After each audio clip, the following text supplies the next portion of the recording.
everyone, perkenalkan aku Era Natasha. Pernah nggak sih kalian itu tiba-tiba ngerasa kayak mental drain, kayak ngerasa capek, tapi nggak tahu capek kenapa? Atau kalian tiba-tiba ngerasa sedih, tapi nggak tahu juga sedihnya itu kenapa? Atau juga kalian nggak pengen ketemu siapa-siapa, tapi takut juga buat sendirian. Terus scroll sosmed, tapi isinya malah bikin kamu makin anxious. Atau ngerasa kosong dan ngerasa seperti semuanya itu kehilangan arti. Kalau iya, that's okay. Kamu nggak aneh dan kamu juga nggak sendirian. Bisa jadi itu cara tubuh dan pikiranmu bilang, "Hei, aku lagi butuh istirahat, tolong dimengerti ya." Tapi seringkali mereka itu nggak pernah tahu itu kenapa, dan bahkan mereka juga nggak peduli dengan keadaan itu. Hari ini kita ngobrol bareng yuk. Kita ngobrol santai aja, membahas tentang psikologi abnormal. Bukan untuk memberi label kepada siapapun, tapi supaya kita bisa lebih ngerti dan juga lebih peduli tentunya. Kalau dengar kata abnormal, banyak nih pasti yang langsung mikir, wah orang gila nih. Padahal itu tuh salah besar tahu. Jadi gini, psikologi abnormal itu salah satu cabang dari ilmu psikologi yang fokusnya ke hal-hal yang nggak biasa atau menyimpang dari fungsi mental yang sehat. Simpelnya gini nih, kalau ada pikiran, emosi, atau perilaku yang bikin hidup seseorang terganggu, itu bisa dikategorikan ke dalam psikologi yang abnormal. Contohnya, kamu punya temen nih yang biasanya tuh aktif banget, tapi sekarang dia selalu menutup diri, sering absen, dan sering bilang, "Aku capek banget, tapi nggak tahu capek kenapa." Atau aku sekarang sering nggak bisa tidur dan juga sering overthinking, tapi nggak tahu aku sedang mikirin apa. Nah, ini tuh bukan lebay, bukan drama, apalagi kurang iman. Ini tuh bisa jadi tanda dari gangguan psikologis yang perlu dipahami. Nah, dan yang perlu kita ingat, abnormal itu tidak sama dengan gila. Kondisi psikologis itu spektrum, tidak hitam ataupun putih. Semua orang akan mengalami kondisi yang gak stabil, dan itu manusiawi, bukan aib. Oke, sekarang kita bahas gangguan psikologis yang paling umum dan yang paling sering terjadi di sekitar kita, dan mungkin bisa saja terjadi di diri kita sendiri. Ada anxiety disorder atau gangguan cemas, seperti overthinking terus, ngerasa deg-degan, nggak bisa tenang, dan bahkan bisa sampai sesak nafas. Seperti ada yang salah, tapi nggak tahu salahnya di mana. Contohnya nih, kamu mau presentasi, tapi seminggu sebelumnya kamu udah mikir, nanti kalau aku salah ngomong gimana? Kalau aku salah, terus mereka ngejek aku gimana? Dan pada akhirnya kamu menunda terus presentasi tersebut sampai bahkan tidak jadi melakukan presentasi tersebut. Nah, ini tuh bisa jadi gejala dari anxiety disorder.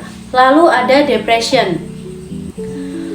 Ini tuh bukan sekedar sedih biasa, it's more like ngerasa kosong, gak ada semangat, gak ada motivasi, gak ada energi lagi buat hal-hal yang dulunya kamu suka, dan makan jadi gak enak, tidur gak nyenyak, dan bahkan hidup jadi terasa lebih berat. Contohnya nih, temenmu tiba-tiba berhenti main game, padahal kamu tahu banget itu salah satu dari hobinya. Dan dia sering bilang, aku capek hidup, aku ngerasa gak dibutuhin siapa-siapa lagi. Nah, ini tuh bukan minta perhatian, tapi bisa jadi ini sinyal dari minta tolong. Lalu ada bipolar disorder. Bipolar disorder tuh mood swingnya nggak main-main. Hari ini bisa ngerasa super produktif atau mania, lalu besoknya bisa jatuh banget atau depresi. Gak bisa dikontrol dan biasanya tuh sering bikin salah paham. Contohnya, hari ini kamu belanja impulsif dan ngerasa bisa bikin bisnis besar, tapi besoknya kamu bangun dari tempat tidur dan ngerasa ini semua tuh sia-sia. Ini tuh bukan sekedar labil biasa, bisa jadi ini gejala dari bipolar. Lalu yang berikutnya ada skizofrenia. Ini tuh gangguan serius yang bisa bikin orang ngerasa atau ngedenger hal-hal yang gak ada. Misalnya, denger suara yang gak ada orang ngomong atau percaya dengan hal-hal yang gak masuk akal. Contohnya, seseorang yakin banget ada yang ngikutin dia terus, padahal aslinya nggak ada. Atau dia dengar suara yang nyuruh dia nyakitin dirinya sendiri. Kondisi ini tuh serius banget dan butuh bantuan profesional. Lalu ada gangguan kepribadian seperti borderline atau narsistik.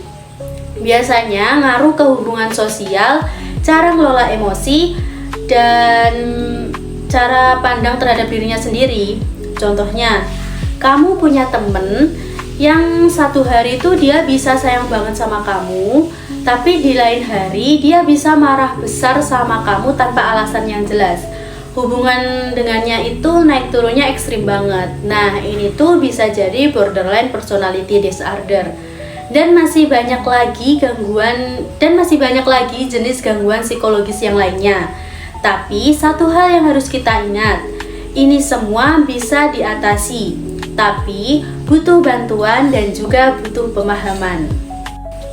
Jujur ya, masalah mental tuh nyebelin banget, karena kita tetap harus belajar, tetap harus kerja, dan juga tetap harus bersosialisasi sambil nahan ributnya isi pikiran di kepala kita. Mungkin kamu bisa kelihatan fine-fine aja, tapi dalamnya berantakan. Dan sayangnya, orang-orang di sekitar kita tuh suka nggak ngerti dan suka bilang, kok kamu sekarang jadi sensian sih?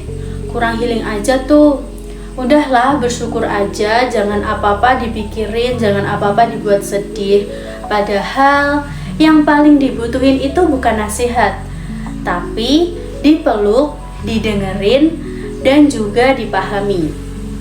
Masalah mental tuh nggak kelihatan, nggak kayak luka berdarah, tapi dampaknya tuh bisa dalam banget. Dampak buat penderitanya bisa susah fokus belajar atau kerja, bisa kehilangan arah hidup dan menarik diri dari sosial. Sedangkan buat orang di sekitarnya bisa muncul konflik keluarga, hubungan jadi rusak, dan orang-orang itu jadi bingung mau gimana. Itulah kenapa penting banget buat kita bangun lingkungan yang gak ngejudge tapi ngedengerin. Karena sekali lagi yang dibutuhkan itu cuma satu hal, yaitu dipahami. Good news-nya, gangguan psikologis itu bisa ditangani, tapi tentunya butuh waktu dan juga butuh proses. Oke, kalau kamu dan orang-orang di sekitarmu lagi struggling, apa yang bisa dilakuin? Tentunya ngomong, cerita, dan curhat ke temen atau keluarga, atau kalau bisa konseling ke yang lebih profesional. Jangan nunggu parah dulu baru ke psikolog, karena ngomong atau cerita ke orang yang lebih ngerti dan lebih paham itu juga bisa bikin bantu buat lebih tenang. Lalu bisa mencoba untuk terapi.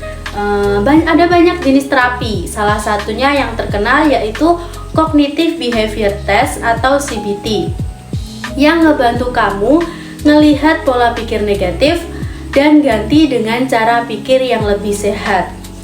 Lalu untuk minum obat, yes, kadang juga diperlukan, dan ini tuh nggak bikin kamu terlihat lemah, kayak kamu minum obat batuk. Ini tuh ngebantu otak kita supaya bisa berpikir lebih stabil.